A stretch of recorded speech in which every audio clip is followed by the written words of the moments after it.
Welcome back to the B team, and Mikey is back. Welcome back to me. Thank you for all our listeners for understanding that Mike actually did not have COVID, but we're just going to say Mike had COVID because that's just how the world works nowadays. Yeah. But my Cal Ripken streak is now up, so I am like 30-1 on podcasts. We've probably recorded about 30 episodes. That is like a rough estimate, but I would say around 30. I feel like we could just ask this question and guys who would know it. Last year and this year, I would say we're around 26 to 30. Yeah. This is 27. 27, my favorite number. What a time to come back. That's your favorite number? It is my favorite number. Why is that your favorite number? January 27th is my birthday, and it's coming up soon. So 27 has always stuck. 2 is another favorite number of mine, and 7. 2 and 7 I always wore when I played sports as a child. 7 I played when I was playing shortstop third for juniors for the Phillies in Bethlehem. There's no shot that jersey number 2 ever fit you. That's the thing. That's why I couldn't wear it, because all the numbers, the smaller the number was, the smaller the shirt size was. So, you caught me. I looked like a Guido. But the thing is, during football and basketball, I was wearing 50, 55. Like, they were like, all right, this dude's just too big. Just give him the fucking number. He can't complain. Mm-hmm. I don't know how Layman fit in those numbers either, but he was always the one to wear short shirts or smaller shirts because it was just Layman. He liked to make sure everyone knew that he was bigger than them and could still fit into their clothes. That was the Layman way. And then when it came to foul shots, it was torpedoes straight at the rim. He would literally throw missiles at the rim. Like, just there was no missiles. Arc. If anything, it was like a submarine pitch in baseball. It would go up rather than arc down. It was just fucking straight. Yes. We miss you, Layman.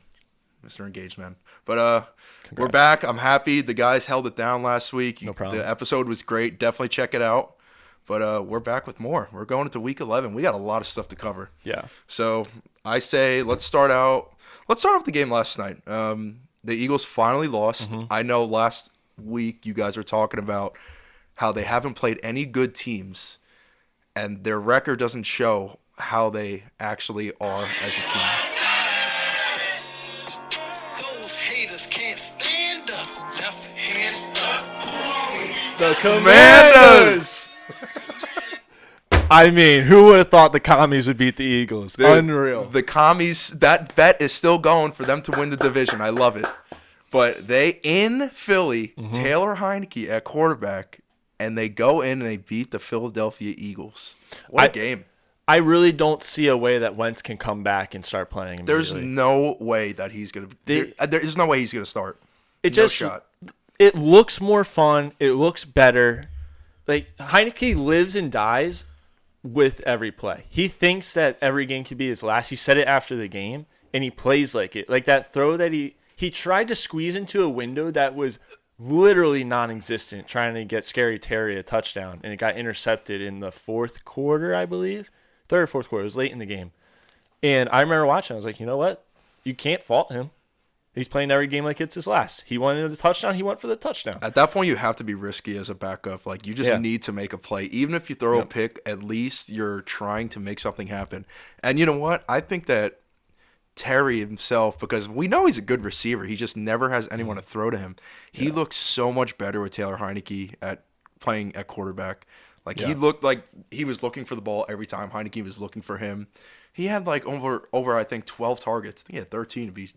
I'm not sure, but I mean, he was wide open. He was 99% wide of the open, game. and he was killing it. I mean, they played a really fundamental game. Like, I'm very impressed with that, and I believe that Chase Young is now back. Mm-hmm. That is a huge addition to that defense. They could go on a streak. I think they've won like 4 in a row right now. Yeah, they're right now sitting at 5-5, a half game back of the 49ers for that last playoff spot.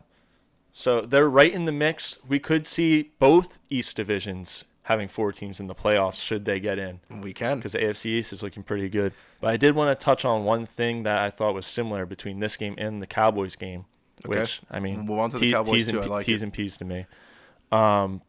The referees in both games missed some shockingly bad calls.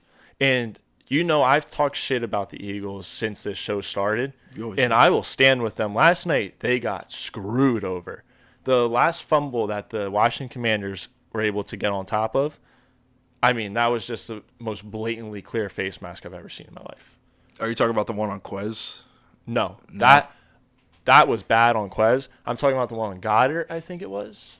Yeah. Goddard? Oh, yes. Yeah, the Goddard? one on Goddard. Yep. Yeah, that was a face mask. Should have been called. There was a few other calls throughout the game that were just, you kind of sit there and you shake your head. And it just, everything came back to when I was watching the Cowboys game. And the referees, they took forever to get flags figured out. They took forever to make calls. They were just missing calls. Apparently, the line judge, who was offsides for the Cowboys? Why can't I think of who it was? Regardless, a wide receiver is looking at him, hey, am I good on sides? And he's telling him to move up, then throws the flag on him for being offsides. Tell me that the NFL is not rigged. They want Aaron Rodgers and his drug-using ass to win all these games. Maybe they need to implement a increase on the clock. It's at right now 24 seconds after the play is dead. Yeah. So maybe they need to increase it to my favorite number, 27. Honestly, they should do that for the love of the game, because if they do anything else, if they go to 30, they're just copying college, and no one likes the NCAA. So why don't we just go to 27? I just think the clock is just such bullshit. Like, I understand in sports like baseball, I get it, but like football, you don't want a play to just go to a delay game and then restart. Yeah. It's just I get it because it's not a good look on the coaches, but I just feel like you don't want that in the NFL. You want the game to be continuous, and you want it to keep continuing to play. 27 is a perfect number, because if they don't get a snap off within 20 seconds of time, that is on them. Yeah.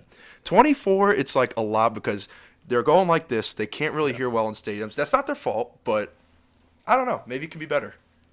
Another thing with the clock. Why is it that it always seems like there's more time on the clock when it's Rodgers, Brady, these guys that the NFL always seems to help out a little bit?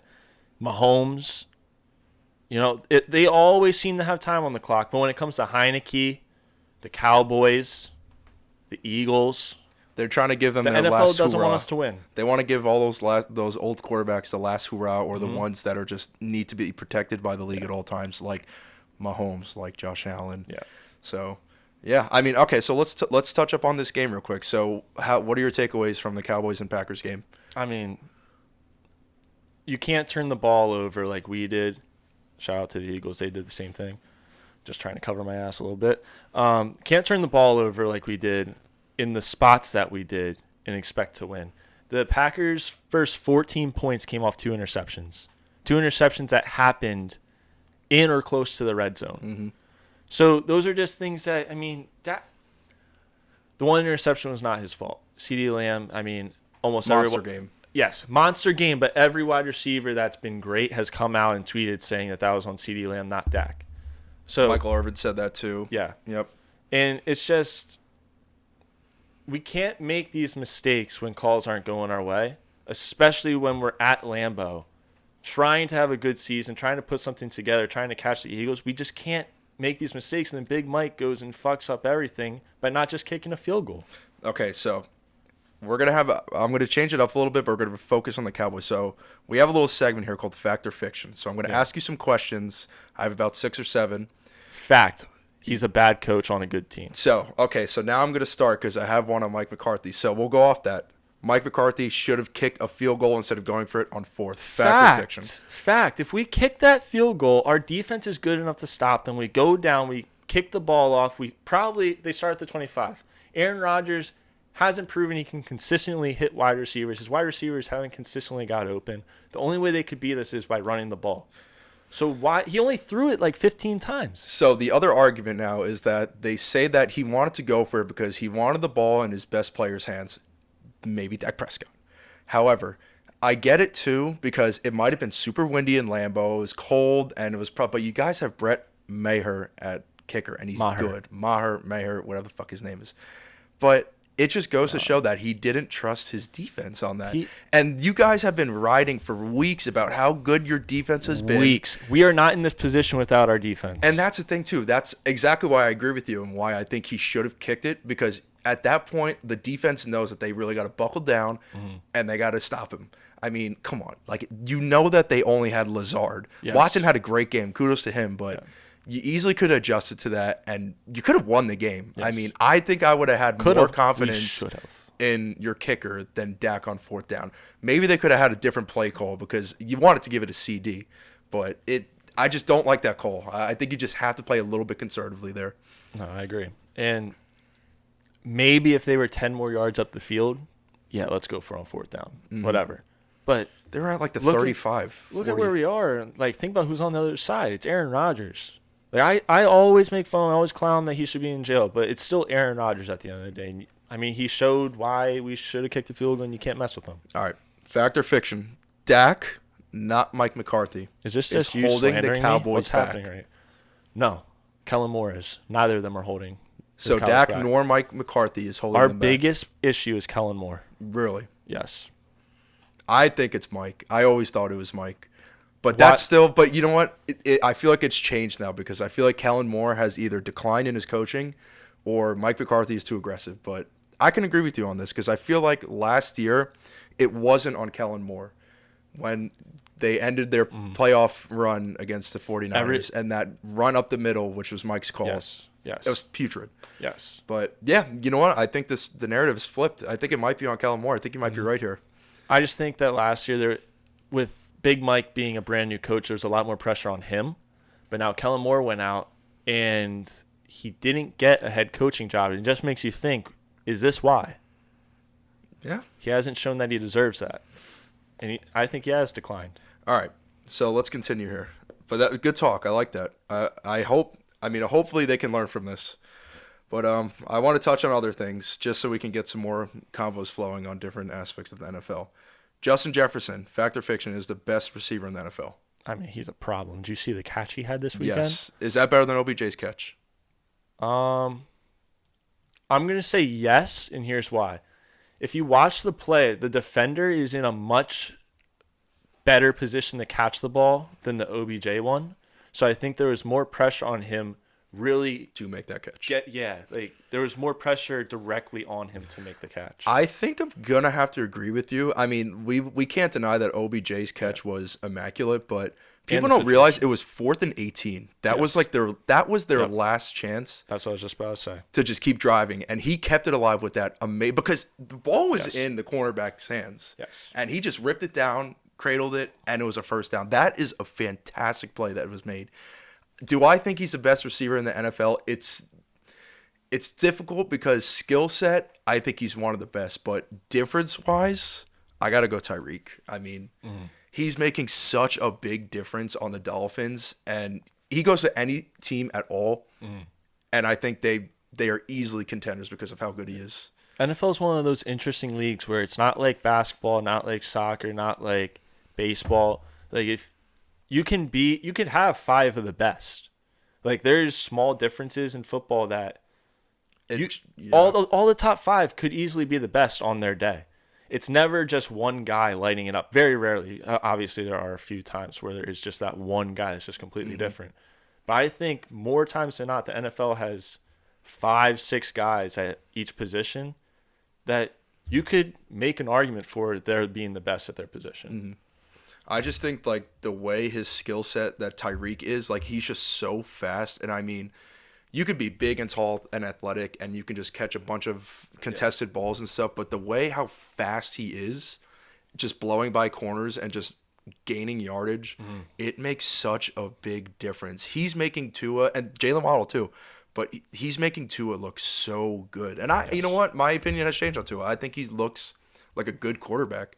Undefeated. But, yeah, I mean, I think he's like 13-1, 14 games or something like that. Well, this year he's he's played and not getting killed. Game, when his hands haven't shriveled when up. When he's not throwing up gang signs. When his hands haven't shriveled up, looking like a Tyrannosaurus Star Rex. Wars. What's the Star Wars dude? Emperor Palpatine. Yeah. Tell me his hands didn't look like that. Now you will feel the power of the dark side. Oh, he does feel that power. Let me tell you, that man is rolling. Was such a scary sight. I can't. But okay, so Justin Jefferson to you is the best receiver in the NFL. Sometimes, yeah. Sometimes. Okay. All right. So now let's touch on this. I think we already did. Fact or fiction? Commanders should start Taylor Heineke the rest of the way. 100%. I've been saying for years, Wentz is an issue. He's a cancer. He sucks at his job. He should be out there shooting birds and throwing bales of Pheasants. hay onto the back of trucks. Like, this man belongs behind a bar in the Midwest. Get him out of here. Gassy, Taylor Heineke. do you agree with that, Gas? Yeah, Farm Boy does not. Woo! Thank you. All right, I agree with you guys 100%, and I hope they win the division and make me a rich man. But all right, okay, so we'll touch on this one now. So before we started recording, he was shooting this Nerf gun at me, and Gassy was like, "Oh, you can't flinch."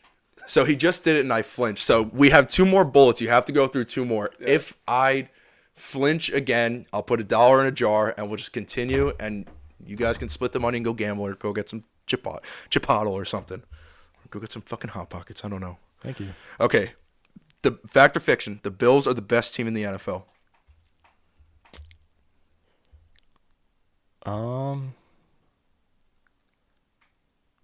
Gassy, you have anything? You better not say fact. No, I'm leaning towards fiction, but I don't know who I would put at first. So, Gass, why do you think it's a fiction then? Because they're not even the best team in their division. So, They're in Yes. third place.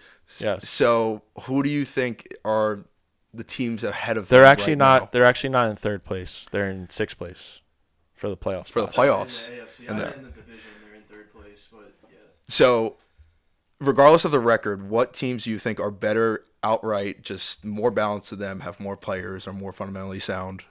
Miami, the Chiefs, the Vikings, and you know what? I'll throw the Jets in there. I think You're going to throw the Jets in there? Better defense. They did beat them. I mean, that's bold, man. But, okay, so I've been watching a lot of podcasts, and it's just true. And Like, You've been and the watching birds. podcasts. I have been watching podcasts, obviously ours too, but a lot of these analysts and everything, they're all agreeing that Josh is only, like, it's just him. I mean, it's him and Diggs. Like, they don't have a run game.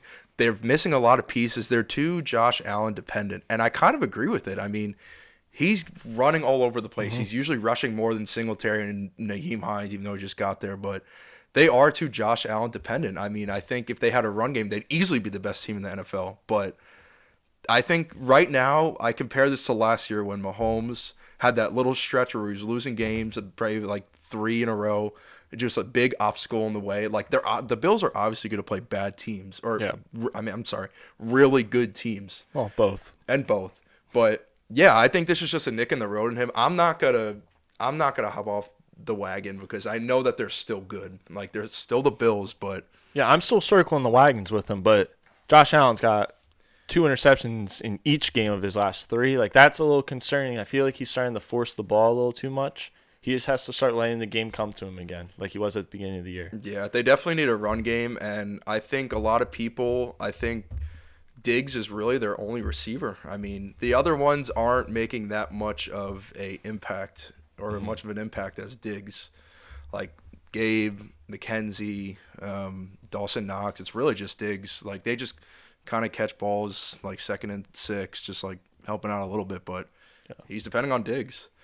But I think personally the Chiefs are still the best team in the NFL. I think they're that good. Yeah, I would have to say Chiefs or the Vikings at this point, at this moment, just with how they're playing. I mean, and the Vikings just beat the Bills, who everyone for the most part was saying are the favorites to win the Super Bowl this year at the beginning of the year. Okay, so I have 2 more, but we'll do 1 more because the other one it's not relevant at the moment. So the AFC and NFC East are the top 2 divisions in football. Fact or fiction? The NFC East and the AFC East? Yes. Fact. Yes. They're the top 2 divisions in football. They might not have the top teams, but I think that they're playing such a competitive schedule. And I mean, you've seen this. We've all played sports. Like, when you play tough teams throughout your whole year, no matter what your record is at the end of the year, if you make playoffs, you're already set up to play against the best teams. Yeah. So if you're always in tough dogfights, you're going to be set up better down the line, no matter how much better the other team is. Yes, you agree with that? I'd say so, yeah. So I think all 4 teams in the AFC is for sure. And then I would say 3.5 with the Commanders. Okay. Because I still need to see more. Like, we're on a good stretch here, but can they continue it? Of course. Because I think the other 3 will continue it. I think those 4 in the AFC East are going to continue it. I'd have to agree. I think I would love for all the AFC East teams to make the playoffs. It is possible that it can happen right now because right now it's the Dolphins are the second or third ranked team, Jets are fifth, Bills are sixth, and the Patriots are seventh. Yep. So the only teams in the hunt right now that can throw them off are the Chargers and the Bengals. The Bengals, I think, will easily make it. I think they're going to take one of those spots. Yeah, You do too, Gas, you said? Yeah, I can't see Cincy missing the playoffs, really. I can't either. I mean, once Jamar gets back too, I think they'll really get it back together. Like, okay, we got to win now because the Ravens are there, and we need to get a wild card spot because AFC East is the truth right now. I mean, I still think that the Bengals are more of a Super Bowl contender than maybe 5 of the teams above them in the playoff seeding, just because of who they have on the field. They went there last year. They're capable of doing it again. Their defense is still their defense. Like, their defense will still shut you down the second half of games. It's not a bad defense either. They just don't have, big names besides, Jesse Bates. I can't think of anyone else, but they play fundamental football. And if the offense can get healthy, I mean, it's game over for most teams. Mm-hmm. Do you think the Chargers make it? The Chargers are the biggest joke in the NFL right now. Like, you come into the year and everyone's hyping you up. You're hyping yourself up. You're posting these dumbass TikToks everywhere. And then you come into the season, you play like a peewee football team. Stop. They're injured. They got to prove to me when they come back that they can make the playoffs. Because right now I'm taking every AFC East team, the teams that are in it, the Bengals. And if the Colts under Saturday can figure it out, I stand with Luke Dobb and Adam Peters, who was on the show. Shout out to Adam. They will make it in before the Chargers. Did you see before the year even started, the Chargers released a schedule TikTok, but it was like an anime video. That's what I'm talking about. That was kind of fire, I'm not going to lie. It was. I thought it was fire. But you can't post fire and then come into the season and be 5-4 when you were supposed to be running that division. True. I mean, like I said, they are banged up. It's football. It happens. But I genuinely like the Chargers, but I think they have a lot of questions to answer. I think Staley's got to go. I love Air Bear. Staley's got to go. I wish Air Bear had a better team around him that wasn't tearing their hamstring every 2 weeks. I think we all know who I'm talking about. Yep. But that's just not the case at the moment. I remember the argument where all of the NFL was like, "Oh my God, the Dolphins took Tua over Herbert." Look at him now. And lefties just look better. Let's be honest. Yeah. They've always looked better, no matter what sport it is. Lefty always looks better. You put Herbert on the Finns though, dangerous. But it just fits Tua. It fits the system. Yeah. And it works. Okay, you know what? I'm going to ask this last one just because I'm so happy and I have to. So we just talked about the Colts. And they're, according to Adam and Luke, they're second half teams. They start out shitty to begin, and then they reach their bye or whatever, and then they start getting hot. So Jonathan Taylor, the number one pick in probably almost every fantasy league this year, has finally come back and actually done well. He threw up about 24.3 fantasy points in PPR leagues. So will he be back to his 2021 form? Jonathan Taylor. Muller, Gassi, what do you think? Who's that quarterback? Matthew Ryan. Oh, so Texas isn't back. Just wanted to get that one out there. Horns down, baby. TCU all the way. They won me a lot of money. Yeah, the Colts are going to go 2-4 the rest of the season. Jonathan Taylor, he's going to have a good rest of the season. It's the Colts. I'm not tuning in to watch the Colts. So they are in the hunt right now. They're 4-5-1. And I know I just said they have a better chance than the Chargers. That was some blasphemous of me. But I just looked at their schedule. They have no shot at getting above the Chargers. Okay, so I want to hear who's on their schedule then. So they play the Eagles, Steelers, Cowboys, Vikings, Chargers, Giants, Texans. They're only going to beat maybe the Steelers, I think definitely there's the Texans. 4 teams over 500 and then the 2 that are under 500 right there. The Steelers and the Texans. Yes. So they play the NFC Beast and then the Vikings. Yeah. Yeah, it's tough. Yeah. I think Luke told me that the Colts are going to beat the Birds this week. So I'm holding you to that, Luke. That's crazy. They can cover the spread. I think they can cover the spread against them. Yeah, but we're talking about wins and losses. I know that. I don't think they can beat them. But it's football. We're looking for a good team here, not a great team.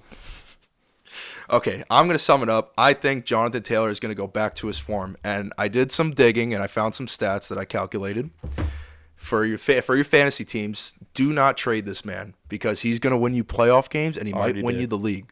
So The first 9 weeks of the season this year, or I'm sorry, in 2021, weeks 1 to 9, he averaged about 15.5 attempts.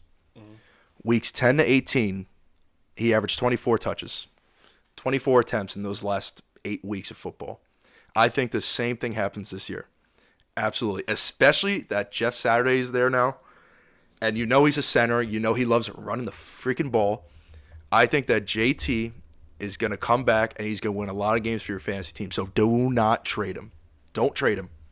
That's all I have to say because Jonathan Taylor fantasy owners, Gassy, I know you own him. Do you own him in any leagues, Muller? I traded him 2 weeks ago for Saquon. Good trade. Okay, good trade. However, I think that the people who have held on to him and I've been waiting, I think it's actually going to pay off, and I think he's going to come back. That's all I have to say. JT, he's the man. Let's go. And the Jets play this week again, and they play the Patriots. Huge game. We've had so many huge games that we don't even know what huge means for a game anymore. No, this is but huge. This is a huge game. If we win this game, the New York Football Jets, who I thought were going to win 5 to 4 games, are going to be in first place. They are going to be in first place. Yep. In the AFC. I tried telling you. And the AFCs, of course. I tried telling you. Adam Gase fucked me up, boys. And I know you said you were hating on me last week when I wasn't here. If you tune into the pod, Gassy called me a hater Jets fan. And you know what I am? You are. I did not recover, but Why do I'm you think we got, recovering now. No Jet stuff up front. It's all in the back. Wayne Corbett Crunch. No one knows what the fuck that is. All right. It's cereal, Muller. It's cereal. You don't know what a cereal box looks like? We should make our own cereal. The B team. B-Team O's. The B team O's. Yeah. I was gonna say the B team Cheerios or. Oh, so we're on the same page. Okay. That's Very nice. Now we'll nice think in of something business. that we can put out, and then hopefully it'll be good. I don't know. Who gives a shit? People buy it. But you have to eat it with either chocolate milk or some other type of milk. Yes.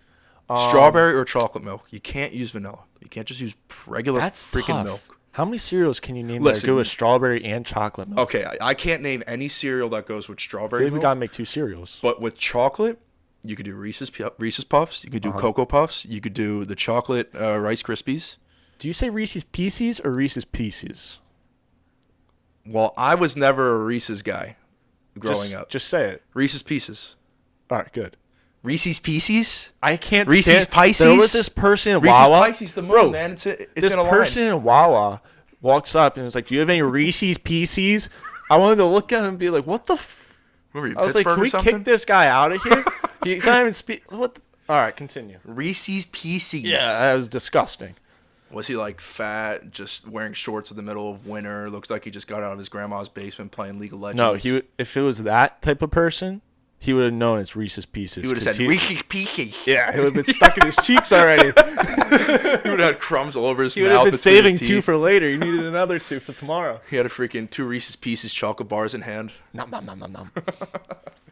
But yeah, I mean, so What were we? what are we at, Gas? What's the time? Oh, I have another stat for you. 28. I have another little thing here. All right, we got So a couple the minutes. Jets are 4-0 away this season. Yeah. In their last, so the next 7 games, 8 games. Did they 7 or 8 games? I would say 8. All right. Well, they have 5 away games, so they'll probably win all of them. And then they play the Bears, Lions, Jags, and Dolphins at home. Oh wait, so they just. If we can win 4, I feel like my math is so wrong here. it's okay. But if we can win at least 4 games right now between that stretch until the end of the year, we can make the playoffs. If we win at least 4 games, Yeah. if we beat the Lions, if we beat the Bears, all winnable games. If we beat the Jaguars, that's 3 wins. We just got to at least if we can take one from New England, we are in prime position to make the playoffs. And I guess this is a good time to let you know what my tie of the week is going to be. Okay, yeah, let's hear it. So the Jets and the Patriots is going to be my tie. Now, hear me out. I actually like that. I like that call. Zach Wilson is 0-2 against the Patriots. Got it. Mac Jones is 1-0 against the Jets. Got it. Both teams average double-digit point differentials this season. Jets are at 10, Patriots at 14. They recently played a 22-17 game, which makes me believe, since they're closer in there, that it's going to be another close battle. They both need a win. Who do I think will win this game? The Jets. When was the last time the Jets won against the Patriots? 2015. Who was the quarterback? In overtime. The time before that, Yeah, in Foxborough. Who was their quarterback? 2013 in overtime. I don't know. Brett Favre. That's crazy. And I actually was at that overtime game when Fitzpatrick beat them in Jersey. Side note, if you become a Packers quarterback, you will end up in jail. All right, so the Jets and the Patriots. Wait, why is that true? Why is that true? It's crazy. I just realized it, but it's true. So Aaron Rodgers is definitely going to be in jail at some point. Eventually. He should be in jail now, according to you. I mean, his haircut that he has right now, you've seen it, right? Yeah. He should have been playing in the Germany game. I'm crying. I can't wait to see. Well, I can't wait to see him in jail. It's gonna be awesome. He's gonna be a great fucking captain. He's gonna be like the water boy, dude. He's gonna be awesome, dude. No, he will actually be Adam Sandler. Remember the old guy in the coach? No, yeah, the prison one. What Longest Yard? Yes, He's gonna be the old guy. Brett Favre is, and they're gonna beat. And they're gonna put him in for one game, and Yeah, he's gonna tear his ACL. He's gonna throw an interception immediately. I like it. But anything else you want to touch on before we end? Any other games? Players? 69 Player of the Week. Yeah, let's hear it. So we're gonna put this out on social. It's probably gonna be a poll. There'll be 3 options. We need you to choose our 69 Player of the Week for Week 10. Okay, so explain your 69 Player of the Week for the people who didn't listen last year. Literally, all you have to do is statistically have a 69 on your chart. So if you have any 69 attempts, 69 rushing yards. Literally anything. That's all I'm looking 69 receiving yards. All I'm looking for. Okay, so there are going to be 3 players. Do you want to announce it now or do you want to wait? I'll announce it now. All right, let's hear it. So we have the 3 69 Players of the Week by Mr. Muller. Josh Allen had a QBR of 69. Congrats, Josh. James Conner had 69 rushing yards. Congrats, James. Surprised by that one. That's a lot of yards for him. Chargers quarterbacks, Air Bear and Daniel, combined for a QBR of 69. So I think that's impressive. Like, that team effort going for 69. I know they had that in the back of their head. Do you think they were doing it with each other? Was that their motive? To each combine for a 69 QBR? Yes. Okay, so it's a yes. All right, so that'll be out. We need you guys to vote on who's going to win this, and we'll send them a tweet. So who are your players that you're going to list? Oh, Josh Allen, James Conner, and Chargers quarterbacks. So the same exact players you're going to vote. They're going to vote on who's going to get 69 yards again or 69 whatever on the stat sheet. No, they're going to choose who is our 69 player of the week. Gotcha. There can only be one. But there was 3 this week, so I was like, ooh. All right. Yeah, and I mean, if you also want to comment who you think your 69 player of the week is going to be for the future each week, that'd be awesome. We'll even have you on the show if you get it right. I have a strong feeling it's going to be a Bucs player this week. There was a lot of close 69s in that game. All right, everyone throw in a guess right now who your 69 player is going to be this week. My guess is going to be Michael Carter on the Jets. If Ezekiel Elliott plays, he'll have 69 yards. If he doesn't, I think that it could be any player. It doesn't even have to be on the Cowboys. I just thought Michael Carter because it was the first guy. I hear you. I think that the Jets are going to – their defense will be our 69 player of the week with 69 tackles. Cass, do you have anybody for your 69er? Yeah, let's go with Tyler Conklin on the Jets, 69 yards. All right, Hell so yeah. We got 2 Jets players and a defense. Wait, you said Jets player too? Yeah. And I said their Michael Carter. defense? Yeah. Oh, my God. I'm just going to put the Jets down as our 69 team of the week, baby. So, yeah, team of the year. anybody on that will get kudos. But we're running out of time here. It was another great episode. It's good to be back with you guys. So keep following us on Twitter and Instagram, TikTok. We also, all 3 of us this week, went 3-0 on our Immortals. So little applaud. We're doing great. We're better than you. We're better than you. We're not homeless this week. So we shall continue. And did I flinch? I did blink my eyes. A little bit. Okay, yes, he did flinch there, and he blinked his eyes. But good episode, guys. Catch us next week. Keep following us. Keep looking. See you later. Bye.